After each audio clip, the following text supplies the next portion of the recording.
ازاي الانسان يتعامل مع شعور الندم اللي بيجيله؟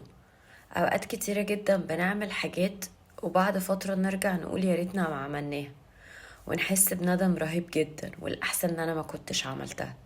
او الاحساس التاني ان انا حاجة تبقى قدامي وعايزة اعملها بس بقرر ان انا ما اعملهاش، وبعد فترة بقول يا ريتني عملتها، كان الاحسن ان انا عملتها. ازاي اتعامل مع الشعور بالندم؟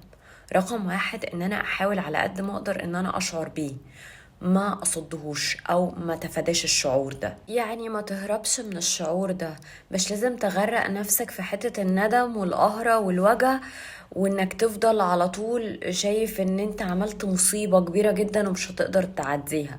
فكرة ان انا ما هربش من مشاعري، ان انا ابدأ احس بالمشاعر بتاعة الندم نفسها. اسأل نفسك الثلاث اسئلة دول: هل الشعور بالندم بيفيدني بحاجة؟ هل الشعور بالندم هيغير اللي حصل؟ ايه اللي ممكن اقدر اساعد بيه نفسي ان حالتي المشاعرية تبقى احسن؟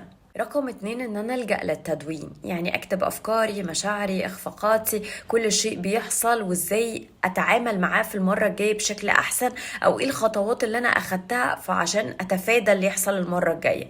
ده بيزود عندك الوعي، بيخليك دايما في مواجهة مع النفس، في اكتساب لخبرة معينة هتكون في حالة ارضاء ليك، انك بعد كده هتتعلم ان ازاي تتفادى الخطأ ده وما تعملوش في المرة القادمة، حتى لو ال الرضا ده كان بنسبة مثلا 20 او 30%، لانه بعد كده المعدل ده بيعلى. رقم 3: عامل نفسك وكأنك بتعامل انتيمك your best friend، يعني اللي هو بص على الموضوع من زاوية مختلفة، حتى رأيك في الموضوع هيبقى بشكل مختلف تماما.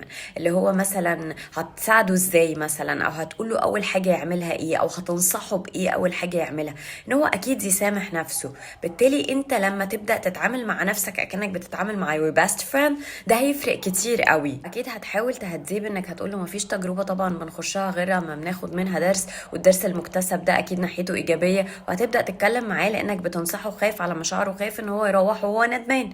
فبالتالي انت لما تعمل مع نفسك كده هتحس ان الموضوع اختلف كتير. رقم 4: خلي الندم حافز لنموك الشخصي. يعني ايه؟ يعني هناخد الشعور اللي انت حاسه الندم ده، وهحاول ابدله بشعور اكنه فرصة لاصلاح حاجة معينة. الاصلاح ده حاجات فاتت انا ندمان عليها، لا هخليه بص للموضوع بزاوية مختلفة، وانه انا لو اتكرر عليا الموضوع ده ايه الضرر اللي ممكن اتحاشاه او ممكن ما اعملوش. فببدأ ان انا ابص على الندم ده، اديله فرصة حافز ان هو ينميني انا شخصيا بشكل مختلف، ان الضرر ده ما يتكررش، ان انا ممكن اتعامل ازاي، انه ممكن استغل الندم ده في مشاعر مختلفة بتطلع مني حاجات مختلفة. فبالتالي انا لو عملت الاربع نقط دول، الشعور بالندم انا هقدر اتعامل معاه وهيخليني اروح في حتة مختلفة غير الحتة اللي عمالة تاخدني للقاع وترجعني للماضي بس كده. فيا رب معلومة ازاي تتعامل مع الندم تكون افادتكم وعجبتكم.